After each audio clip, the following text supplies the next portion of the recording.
చిత్ర అడ్డానా? అదేంట్రా కొత్తగా వింటన్నా? చిత్ర తన సాధారణమైన కుటుంబానికి చెందిన ఒక అమ్మాయి. చిత్ర పుట్టిన 10 ఏళ్లకే వాళ్ళమ్మ చనిపోయింది. వాళ్ళమ్మ చనిపోయిందన్న బాధతో వాళ్ళన్న మద్యానికి బానిసైనాడు.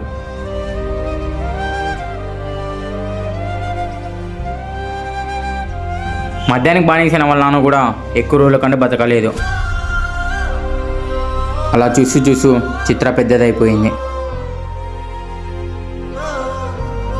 చిత్ర లాస్ట్కి అనాథాశ్రమంలో పెరగాల్సి వచ్చింది. తన సొంత వాళ్ళు కూడా తనని దగ్గర తీసుకోలేదని చిత్ర ప్రతిరోజు బాధపడేది.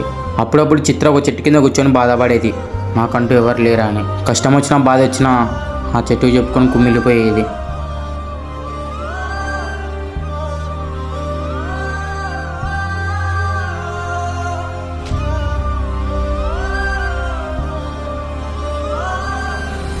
తర్వాత ఏమైందిరా? అప్పుడే చిత్రాకి రాహుల్ పరిచయమైనాడు.